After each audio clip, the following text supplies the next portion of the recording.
Jason Bell Podcast, everybody.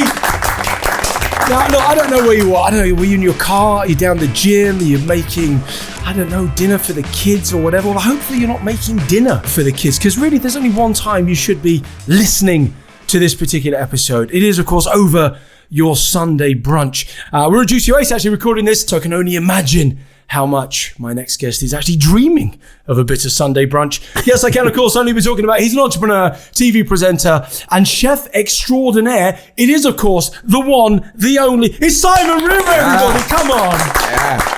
Lovely to be here. A little Sunday brunch reference, obviously. Thank you, nicely done. Nicely done, wasn't it? Yeah. I know, there you go. It took me all of a minute to come up with that, which is good. Listen, I was reading some stuff about you this morning. Literally how I normally do this kind of podcast is I just get information sent to me on the morning. Hopefully most of it is true. Otherwise I look like a bit of a plum, as always. And obviously this is a health and fitness podcast fundamentally, but it's also kind of an entrepreneur business podcast too, in the sense of I'm always fascinated about what genuinely drives people and what drives them on to achieve. Now you're here, you pointed out on the walk this morning, and a lot of people don't realize this with Juicy Oasis, because of course you don't need to lose weight, you're in great shape and you're a chef. So of course you must, I mean, before you come to something like Juicy Oasis, presumably, I don't know, but I'm guessing you get a lot of stick for it because people don't understand it, I guess. Well, if you sort of think, I've known you for many years, Jason. I'd always poo-pooed the idea of it. I said, I don't know if it's me, I don't know if it's me. And you kept saying to me, just come and try it. See what you think. When you're coming out here, obviously the first thing people think you've never been is I'm going to be starving.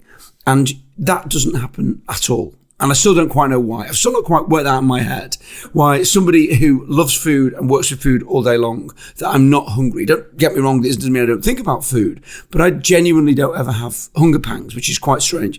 But there is something incredibly magical about this place. And the minute you walk in here, it's almost as if someone lifts that massive weight of stress and burden from you and says, you know what? It's okay. And that's what it does for me. The first time I came out, I could only manage to come for 4 days. And I texted you straight after being in and said, it was just magical. I don't quite know what it is. The location is beautiful. Obviously, the whole place itself is so fantastic. But it has a tremendous quality. And I don't come here to lose weight. No. We don't need it. It's a byproduct. I like the control being taken away from me. So every day, like anybody, then you sort of think, right, what am I going to eat? When am I going to eat? When am I going to eat it? Something lovely about being here, when what happens is I'm told that go and get your juice at 10:30, then there's another one at 12:30, then blah, blah, blah, and then the soup at kind of 6:45. And I really like that control being taken away. I liked what you said this morning as well, when somebody asked you yesterday, I think they texted you or whatever the case was, and said they can't quite grasp their head around, well, but what do you do? Well, don't you watch Netflix? And I think you said to me this morning, what is the point then? The whole point is to get away, isn't it? Yeah, I deliberately don't do it, because obviously you have TVs in the room, but you don't have kind of TV channels on them. But obviously we've got internet. So if I wanted to sit and watch TV or whatever all day long, I could do it. I sort of feel the best way to get the best out of Juicy for me is that, one, I come on my own. So I can be completely selfish, although probably people say I'm and then the other thing being that you then embrace what it's about. It's about actually a change of environment, a change of scenario, a change of what you're doing. So to then sit and go, I'll just catch up on a bit of telly because I've got, iPlayer, Netflix, Amazon Prime, whatever. It seems the wrong thing to do for me. And I like to embrace it. I like to have severe moments of tranquility when you're sitting there literally doing nothing, which I really enjoy. Because this is the complete antithesis of your life. When I say the complete antithesis, it really is. I mean, if you talk about people that literally are on the go all the time. I mean, you've got your restaurant business. I mean, I've been to a beautiful one in Dubai called The Scene. If you ever get a chance to go there, it is the business. Well, thank you. No, it really is. Not only is it in one of the most stunning locations you've ever seen in your life over the marina, but it's just chill. I like the way it's kitted out and it's just chilled and it's pretty cool. I was there last week, actually. Oh, would you? Speaking of never stopping, yeah. Yeah, exactly. Never stopping. And, and then there's a flight involved, there's this, but also the biggest commitment, of course, you have, which is why you travel here late on a Sunday. Most people arrive on the Saturday, but of course you choose not to, because of course you do the show Sunday Brunch, which is live for 3 hours, right? It's the best job in the world. I mean, Tim and I got really lucky. So 13 years ago, the BBC commissioned 10 episodes of a show called Sup for the Weekend. So we are now 13 years down the line. We have been on air every single week for the last 13 years, and we've moved channels. And we didn't even miss a week when we moved from BBC Two to Channel 4. We didn't miss a week when it changed to Sunday brunch. See, I didn't know that. I knew that BBC had changed from something for the weekend. Was Louise read that part of it at some point? That's right. So it was Tim, Louise Redknapp and myself. And then the BBC had 20% cuts of budget. So they lost all of their daytime own origination programming outside of sport and news. And we genuinely thought, well, it won't be us because we were popular. But of course, it was a very black and white decision. So we were very fortunate that Channel 4 asked Tim and I if we want to kind of basically do, it's a completely different program. Obviously, it has no similarities. No, of course not. No, So in case there's any lawyers. You had food, celebrity guests and music. Sunday brunch has celebrity guests, music and food. Yeah, it's completely different. Of course it is. Yeah, there is no similarity in those two flip programs. Reverse. Yeah. So we've genuinely been on air every week for 13 years.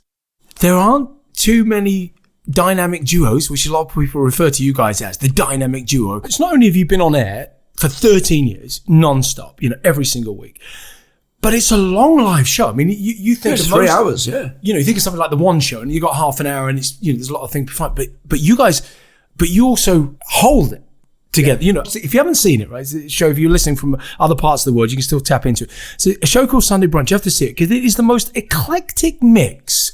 You think the One Show, I mean, those that don't know the One Show either, but if you know the One Show, you think, oh, well, how can they go from one item to another? And it seems very random. Nothing compared to Sunday Brunch. I think Sunday Brunch invented that format way before the One Show even thought about it. You can literally be talking about anything, something to do with oysters or whatever the case is. And then somebody goes and sings a song, and then somebody does this, and they're not connected. No. None of them. But I think that the best thing about Sunday Brunch, because it's a long show, we've been very fortunate that Channel 4 and our production team, they understand the fact that what Tim and I like more than anything is for it to be not about us. We want it to be about the guests that we've got on and about our viewers. It's a very interactive show as well. So, for example, I had a guest on a while ago who said to us just before she was coming on air, oh, after this, I'm going to go to John Lewis because I want to get a new bedroom carpet and I can't decide. I've got my samples with me. So we said, can we mention that on the show? She goes, if you want. So at the top of the show, we sort of go, blah, blah, blah, blah. And I'm so sorry, I can't remember who it was. Said, I'm just going to go get a new carpet. I said, you got your carpet samples? She goes, yeah, they're in my bag. So someone go and grab her bag. So her bag was on set. So we were on a live television show. So we hold up 3 samples of beige carpet and ask our viewers what they think. And those are the best ones. The joy of it is when you get, say, an American guest on who doesn't, because the States don't have that format. They don't have magazine shows like that. And obviously we're quite arbitrary anyway. And you see them sitting there thinking, are we actually on? Is this actually being broadcast now? I think I'm like most people. It is the Sunday show. I mean, it is the only Sunday show, I would say. And you sit around chilling on a Sunday morning. Who's your best guest? Best guest you've ever had? I mean, you have recurring guests. I mean, we've been very lucky that we've had some amazing people. We had Jeff Goldblum on the other week. Oh, he's and lovely. For a Sunday morning daytime show on Channel 4 that runs for 3 hours, to get Was he there the whole time? He was there for 2 of the 3 hours because he had a gig the night before. Sat around the marble table. It's amazing. Yeah, it's amazing. That he is there for kind of 2 hours is incredible. So things like that are proper kind of like, wow. I think always I'd go down the route of Bob Mortimer, Vic Reeves, are always the greatest people to have on because you have no idea what they're going to do. I think I'm arbitrary. They live on a different planet. They absolutely do. And they're Doesn't Bradley Walsh do the same though? Is it Bradley Walsh that goes off sometimes? Bradley Walsh is always brilliant. He goes off on a tangent. And then Giles Brandwood is always brilliant because he's such a great wordsmith. And then Keith Lemon. People like Keith Lemon, who are fantastic broadcasters, and they know that they make our producers edgy, nervy, because they think, but he's a consummate pro. He knows when to stop. He takes it right to the wire. Are you sure he knows where to stop? Well, on our show, he does this thing because he's respectful. You know, he'll be very, very cheeky, but he'd never do anything that would jeopardize the integrity of the show. Have you ever interviewed a guest where you vehemently disagreed with them about something, like vehemently? What I find more and more these days is that food is used in an incredibly arbitrary way, that somebody will read something on the internet and they'll sort of go, okay, well, I've discovered that if I don't eat any food that begins with the letter Y, I'll live to 300 and I will never ever have a cold again. And you will hear people say that and you think, I really want to just jump down your throat and say that it's complete utter nonsense. Those are the things I think that are harder. I think, because we're a very, very laid back show. We never really have anything that's particularly contentious, but there are opinions that people might have that you'll go, wow, that's based on no fact whatsoever. And most of them do tend to be round about food, I'll be honest. And they are. I did a podcast with somebody called Ian Marber as well, and he does this thing every week called Nutribolics, right? #Nutribolics, and has a poll on it. And we have a lot of similar views, and the challenge that I have sometimes, of course, is that, especially if I have a short amount of time with somebody, is that they will think that I'm in that category. They will immediately think, well, he's the juice guy, and he thinks that if you don't juice, then you're going to die, or whatever the case is, which couldn't be further from the truth. Now, I equally get, and you give a great example, if it ends in a Y, and it is as arbitrary as that, it is nonsensical, as idiotic as that.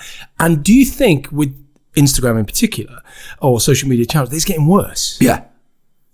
100%. I think the thing that I think is dangerous about the way in which we think about food is the whole thing about intolerances and allergies. We go, I'm allergic to, I'm gluten intolerant.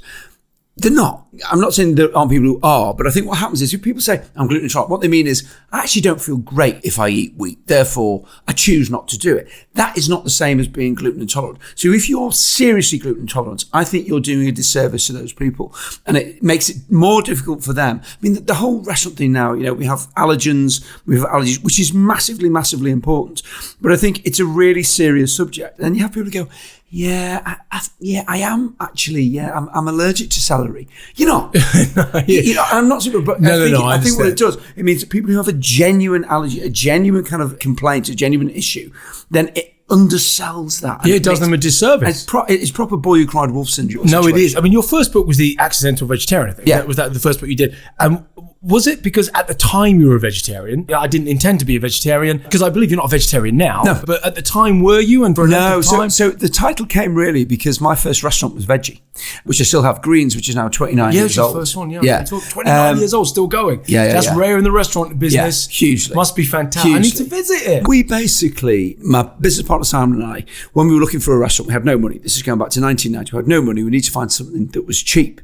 And we went to see lots and lots of places. And then this little veggie cafe came on the market, and we managed to persuade a bank to lend us the money. So we always sort of say, if it had been a Turkish restaurant, then we would have owned a Turkish restaurant. The location was great, and we thought, you know what, let's give it a go. So we were accidental vegetarians in the fact that we never intended to open a vegetarian because restaurant. It was already in that genre. Yeah, it was a vegetarian cafe. I see. And I was a vegetarian cafe, so you thought, well, let's just keep it as it is. And I've done. But then you did a book inspired on the cafe that you owned. That's it. Yeah. I mean, we began for about probably 5-6 years by the time that book came out. Going back to 1990, veggie food is very different now. Now veggie food is so mainstream. It's so much easier to get great, good quality veggie food in all restaurants. When we opened in 90, veggie food, I felt, had a very negative standpoint. So the standpoint of veggie food, I always felt, was, what can't I eat? Yes. Right? Okay, that's a good distinction. So I can't eat fish, I can't eat meat, I can't eat blah, blah, blah, blah, blah. So I felt, as a carnivore, I just love food. So why don't we just celebrate what we can eat rather than say, and none of this food contains, which is what all veggie restaurants back then would qualify what they didn't contain. Okay. So why don't we just celebrate magnificent produce, magnificent ways of cooking? And I think also we use techniques that nobody was using. Veggie food is quite worthy. Nobody quite knew what to do. It all tended to be a bit brown with too many flavours in it and a bit kind of heavy. It's quite heavy. Heavy, exactly. It's very heavy. Like, just to fill people up. And I just went, let's look at cuisines around the world that don't even use the word vegetarian, but have great dishes with no meat and fish in them. So, Mediterranean cuisine being a prime example, Indian food, Southeast Asia. So some really great starting points for it. And that was really where we began, rather than trying to replace meat, because veg and two veg kind of doesn't work really. So rather than trying to replace it, just try and create dishes. You joke, that's a good name for a restaurant. That's actually probably is now. That is actually a good now. That would storm it, veg and two veg. And I think, now you look at it and go, it has changed so much. But back then, it was very much a different plane. And we went from a standing start in 1990. 1992, The Guardian described us as one of the most exciting new restaurants in the UK. We were a 28 cover BYO veggie restaurant in the South Manchester suburb, owned by two guys who taught themselves to cook. Is it still a BYO? No. So now we're bigger. Now we're not a BYO, and we're now 90 covers. So we built backwards and then we bought sideways. Is Greens a chain? No, you've kept it as a very unique. Yeah, it's a one-off. But Sam and I then opened a couple of other restaurants which were never as successful as Greens. Greens was unique. It has a high skill set that you need to cook good veggie food, and also the location was quite important. You need to have a demographic and the right kind of chimney pots around you that will come. It's not about saying, okay, we can fill up Friday and Saturday night. It's like, what about a freezing cold, rainy Tuesday night in February? What is going to make people come to a veggie restaurant? Who inspired, corny questions I know, but I'm really fascinated by it because somebody who's an entrepreneur, like, you could easily, you and I know this, you could just do your show, right? You could just do your show and have a reasonably comfortable life. I'm not saying you get paid a fortune for the show, but you can have a reasonably comfortable life and life will be good. You're not built that way, right? You're just not. And the same thing, other people might say to you, well, you could just ease back a bit. And I always have this theory that you can't, I get that from Kate sometimes, says, well, why don't you just ease down? The same thing that got you to where you are, right? The same thing that gets you out of bed every day, you can't switch it off. No. It's one of those, so you have to embrace it. Did somebody inspire you in terms of cookery? Or did it something you fell into? And if you weren't doing cookery, what else would you be doing? Oh, I think there's sort of two parts of it. I think that the person I am in terms of ambition, I think probably my dad is the reason I do what I do in the way that I do it. So my dad, who's still around, my dad's 86, fantastic human being. He was a metallurgist when he worked and he never really liked his job. He went to work. My dad always wanted to be a carpenter, but his parents wanted him to have a skill rather than a trade. So he ended up going to university and becoming a metallurgist, which he never really loved. Part-time, he used to make furniture. And he always said to me from the early age, he said, I always wish I'd never worked for anybody. I always wish I'd just worked for myself. So I am now 56 and I've never had a job. You look phenomenal, by the way. I didn't know you were 56, and I don't do false flattery. In fact, sometimes it gets me in trouble when I do the opposite, in fact. But you look phenomenally well. So I'm guessing health is important to you. It's not just all genetics. Huge. A good day Yeah. in the life of Simon Ribber, because it won't be a good day every day, but a good day if you went, right, this is what I do 3-4 days. This is a good day. I'm happy when I have a good health day in the life. Okay. Of Simon Ribber. So, all right. So a good day for me is I'll get up at 6 o'clock and then I'll potter around till 7. Then I'll box.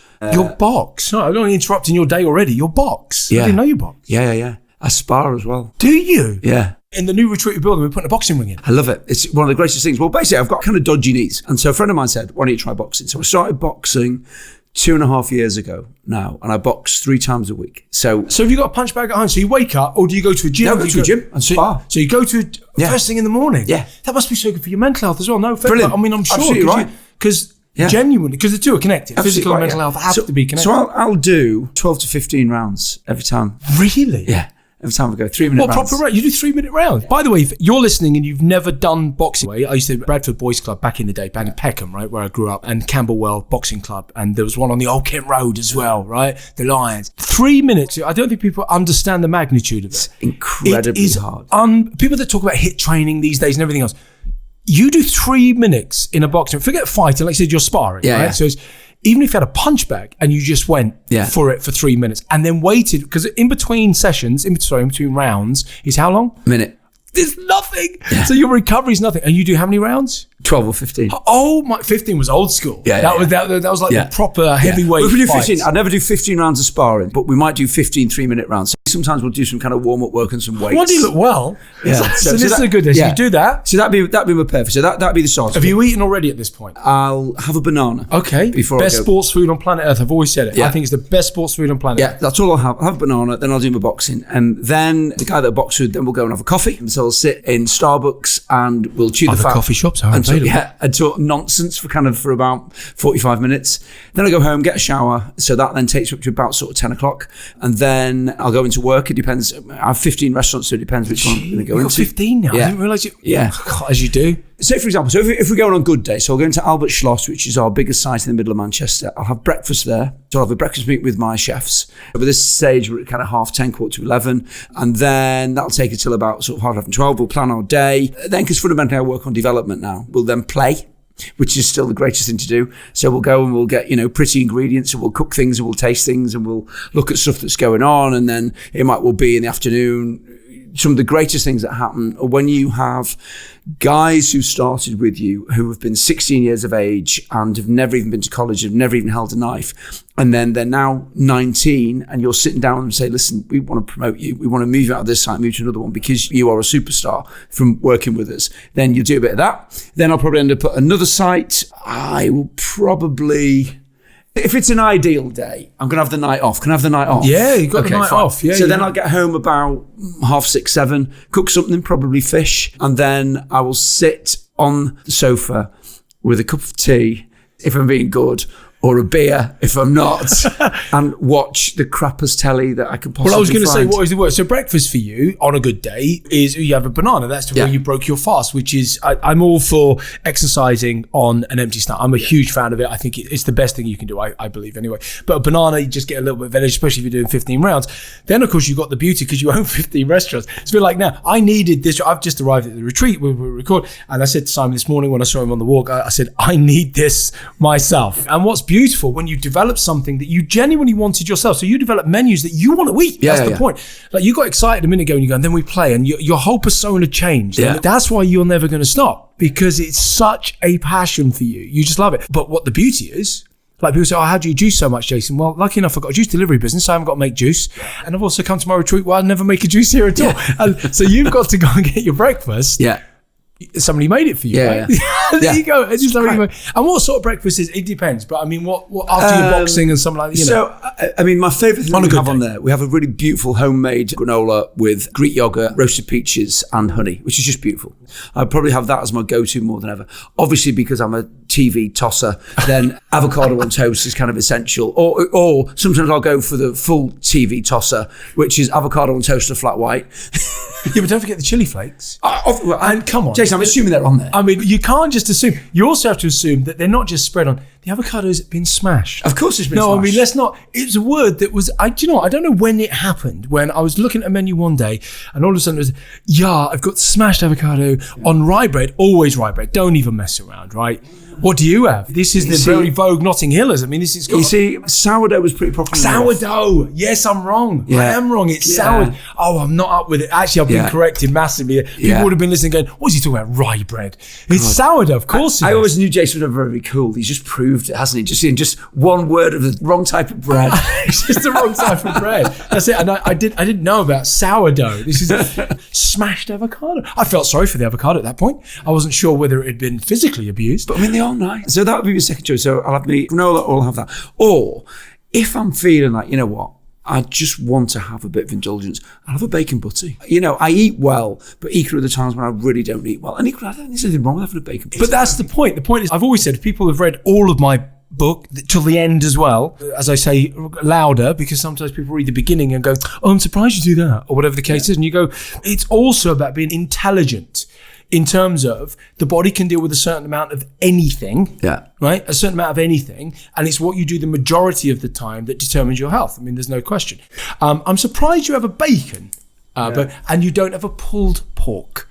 Well, this is the point. I want to come on to this. For those that don't know, we have the inventor. This should have been off the bat. I don't even know why I didn't introduce you to invent something as iconic as pulled pork. Now, let me ask you a question.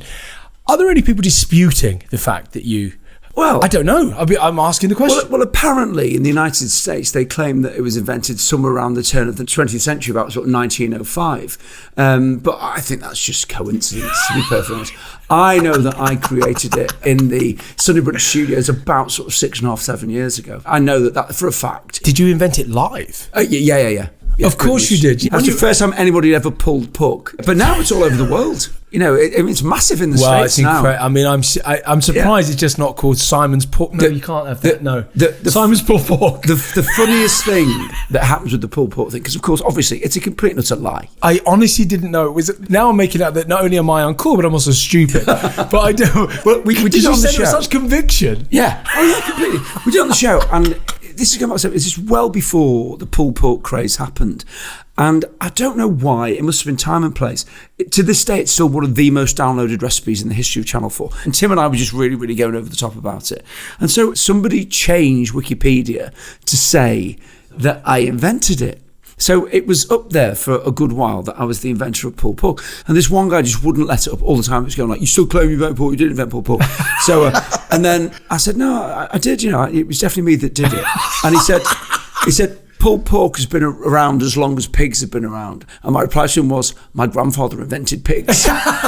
Also, I mean, as much as your varied career has happened, but also you've done a few television gigs, obviously, along the way, but Strictly Come Dancing, which is relatively recent. So I watched it because you were on it, right? Obviously. I must admit, I don't get Strictly. I don't know why. I don't get it. And it came back, I thought, that's never going to take off. Well, prove me wrong. Tell me, highlights, lowlights. All right. Well, first of all, I'd never really expressed any desire to do it.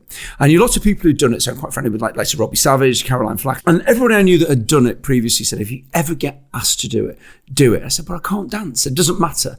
It's an incredibly positive experience. So at the time I was 54. So then you sort of think, as a 54-year-old man who's never danced, then that's put yourself properly outside your comfort zone. And I remember having a conversation with my wife the week before it was starting. She goes, I've just been thinking about what's actually happening here. She said, so you can't dance, you've never danced. You don't even dance at weddings, you don't like dancing. So the first time in your entire adult life that you're going to dance is live on national television in front of 12 million people. So when I got asked to do it, I thought, I'm just going to embrace it. And, I can't dance it, but I was favourite to go out the first week and I lasted till week 6. Yeah. Was you on the dance-off? I had 3 dance-offs. I can't remember, 2 dance-offs and lost 1. And I thought if I could get past week 1, I was happy. So I got to week 6 and that was fine. I was ready to go. It was the right time for me to go. But it was everything everybody said. Such a positive experience. And did you, presumably you get a lot fitter while you're doing it. And hugely. I lost about 1.5 stones in the 6 weeks. Yeah, I heard it. Because you train 6 hours a day. Do you? 5, if not 6 days a week. But you see, the way you succeed at Strictly is it has to be a full-time job. When I was going to say, how did you find the time to do that? Well, that's the thing. I was doing Sunday brunch every week. You still did that? Yeah. So I would finish in studio for Strictly at 1:30 in the morning. I'd get back to the hotel at 2. I'd be up at 5:30 to do Sunday brunch. And then I was also doing a show called Tricks of the Restaurant Trade for Channel 4 at the same time. So I was filming that. I also have 15 restaurants. So I also had to train on a Sunday afternoon after Sunday brunch. Otherwise, I didn't have enough hours in the week to do it.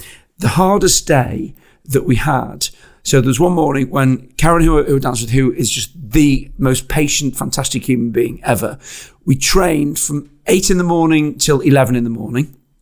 And then I went and filmed for Tricks of the Restaurant Trade from 11 till 4.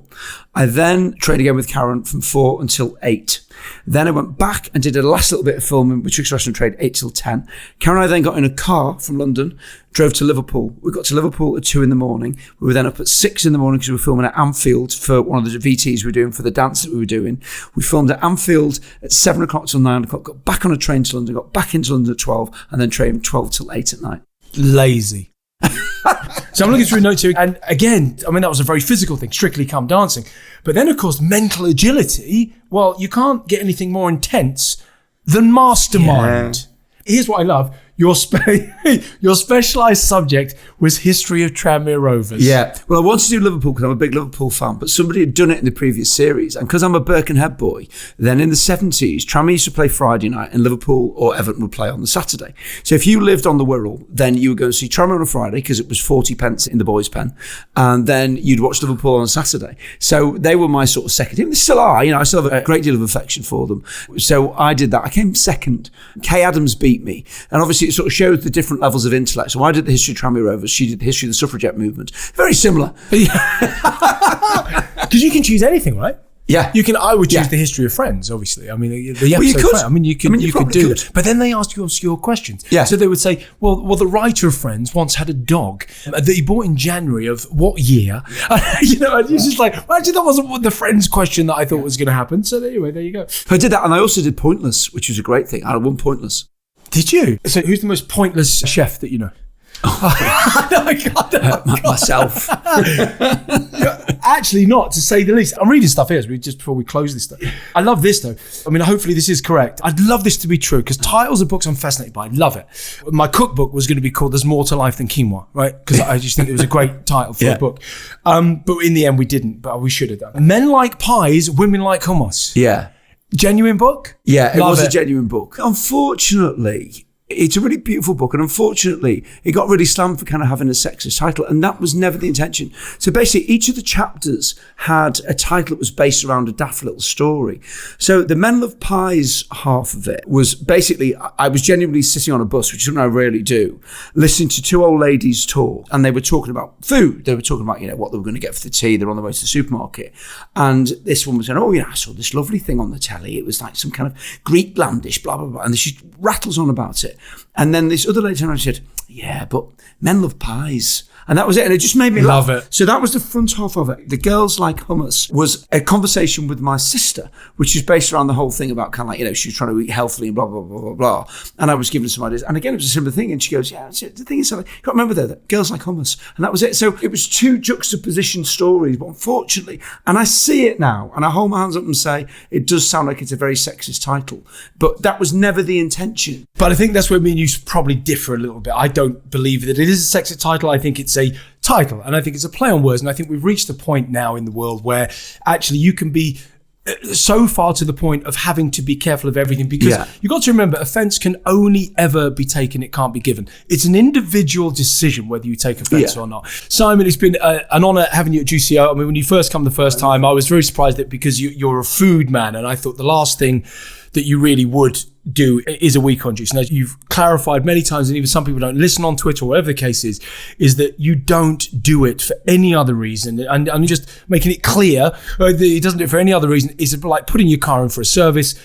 But it's more the mental side of it, coming away, being by the river, having a bit of soup, having some early nights, catching up with some sleep. The juice is a byproduct. It's one of those things. And, we just happen to have liquid fuel while we're here. People say you're not having any food, and it's just not accurate. It's liquid fuel. But I think it's really important. It's whilst you don't have any food, all the juices are delicious. And if they weren't, if they were kind of, like you'd buy in a supermarket out of a bottle, it wouldn't work. I've been doing this for over 20 years. And there is a thought process that has gone behind it. It hasn't just, there's a red juice, there's a green juice, there's a this. Because there are a lot of new juice kids on the block that actually think that, and they haven't, studied it, gone around the world, this, that, and the other. I know some healthy people on earth, incredibly healthy people that's never seen a juice. Of course. Yeah. There are some people that die 105. They don't know goji berry was, it bit them on the arse. I mean, it's just simple, and that's how it is. Somebody like yourself who takes health very seriously, but also I think a large part of that health, and I always believe a purpose, an excitement like you have over food. I think whatever brain chemicals that produce, and I honestly, people know me, I think it produces better chemicals in order to fight disease or whatever the case is. Broccoli can only dream of what that can do. I honestly believe it. And I often say, are you better off being a genuinely miserable vegan? I'm not saying vegans are miserable, but imagine you are a miserable vegan. Like you really want to do something else, but you're just doing this vegan thing because you don't really want to do it, but you just think it's better for your health. But if you're depressed doing it, are you better off being a happy McDonald's eater? There's a balance. And obviously in your books, you've got a nice balance. So we've got the Accidental Vegetarian. Although it's in 2004, I would highly recommend it. It's ageless, clearly. It is ageless. And then more from the Accidental Vegetarian. And then if you don't want vegetarian food, there's tons. I mean, I would say even though some people, probably about 10 people on Twitter because they were angry, but Men Like Pies, Women Like Hummus, I don't care. I think it's a freaking great title. And no doubt I'm going to have people commenting on the podcast and everything else. Thank you very much. The one, the only, the inventor, let's not forget, of pulled pork himself. It is Simon Rick! Thank you.